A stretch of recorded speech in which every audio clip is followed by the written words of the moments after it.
That one right over the inside corner. 3 strikeouts.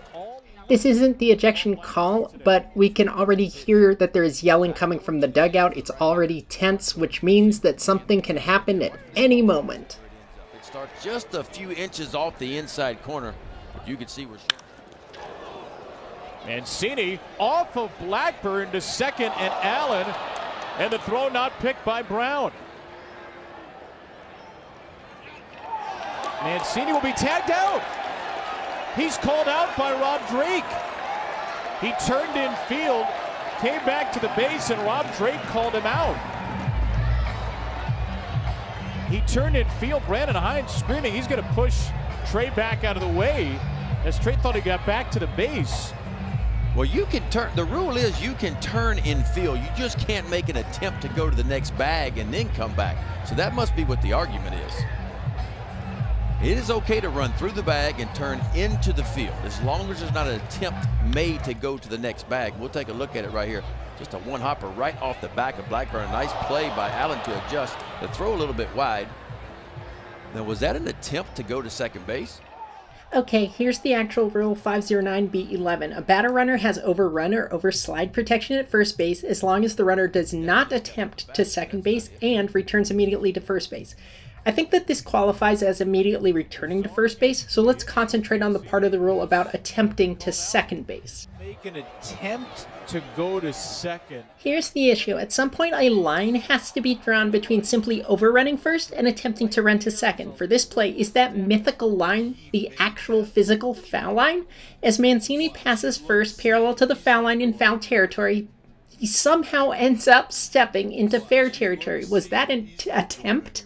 Anyway, during the inning break, Mancini goes to the iPad and will bark too much from the dugout. And here's the ejection for referencing having seen a video to contradict an on-field call. Think about making a move to second base?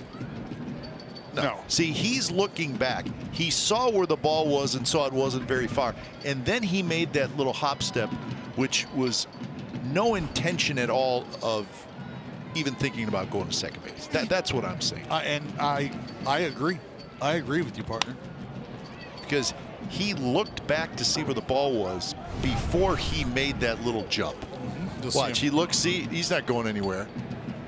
It's just a kind of a natural. And I think somebody just got thrown out, and it may have been Mancini. Rob Drake is the first base umpire. So Brandon Hyde, the manager, is coming out, and he's now.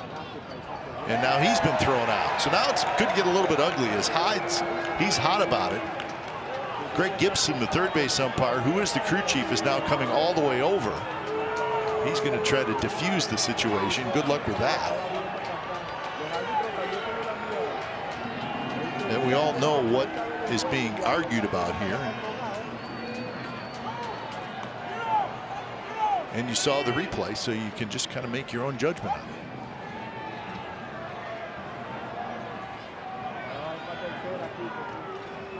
I'm sure Brandon's maybe not too excited about Rob Drake maybe listening in. Could hear Mancini, but see, they're looking at the replay right there, and that's exactly how Trey Mancini feels. So they checked that iPad, saw the replay, and did not like the call. Yeah, and as stated, that's what the ejection is for. Talking about video of a prior play that contradicts an on-field ruling. So as Mancini declares civil war on Drake through a bunch of profanity and personal insults, let's actually look at the rule itself and try to figure this one out. This is the extended analysis portion of the video for those who want to learn more about the rule. As stated, we're looking for attempt, what it means, and although the rulebook doesn't define it for runners, it does for fielders. Mancini will be tagged out. Okay, it's not the rulebook itself, it's an interpretation manual, but still, this is what they mean. An actual, legitimate attempt to do something. And for fielders, it can be running towards a base, running after a runner. So for a runner, it can be running toward something or making a move where you have a physical distance that you close on something. A fake to second, a feign, a flinch is not to be interpreted as a play or an attempted play. But if you have physical, tangible evidence that someone has moved closer to a base, by rule, that's an attempt. As I said, the line has to be drawn at a certain point, and that's the umpire judgment part of the equation. Now, we've done this before. There is a prior analysis on this channel, several of them. Here's one of them. Take a listen. Ryan Zimmerman with the pick and the throw. The return is high, and fortunately for the Nats, did he make a turn to second? First base umpire Adam Hamari says no. Baseball is simple yet complex, and this is an example. Every few years we get asked about the same rules, and this is an example. 708 is what it was called when we were asked in 2012 and wrote about it. Now we're asked and we write about it. It's 509B4. Remember, they restructured the rulebook. It's about batter-runner overrun protection at first base. Most people who play baseball know that the batter-runner is legally allowed to overrun first base without liability to be put out after doing it, provided the runner returns immediately to the base. In this situation, McKinney, the base runner, the batter-runner, overruns first base, and the question is, at what point does McKinney lose protection from that liability to be put out? Watch right here. He's headed towards second base. See those 2 steps right there? That's headed towards second base. So Josh Harrison made the right play. That evidently should be an out. Not reviewable. Correct. It's not reviewable. Quickly on the rules myth issue here, because there's a lot of misconception. A runner just turning into fair territory, turning to the left instead of turning to the right, that has nothing to do with this rule.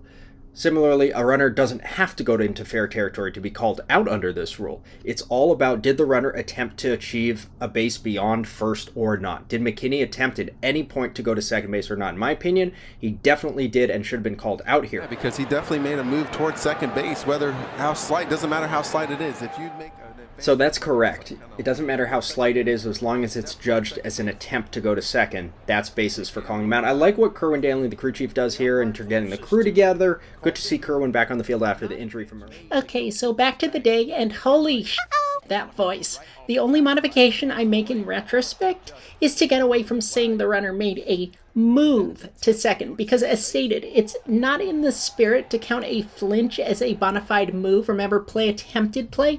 But when you see the feet advancing to the left of where they were prior to the overthrow, and as a result of the batter looking back, the fact of the feet going on the ground to the left of where they would have been had the runner kept going straight, that is what the rulebook wants to be judged as an attempt. Have to make an attempt to visit us online at closecallsports.com, Twitter and Facebook at closecallsports. Yeah, it's a really technical rule. That's what's wrong with the rulebook, and that's what's right with it at the exact same time. Depends what team you're on, I guess. We'll see you on the site. A real attempt to advance to the next base. That seems to be, to me, Ben, to be very nitpicky from Rob Drake.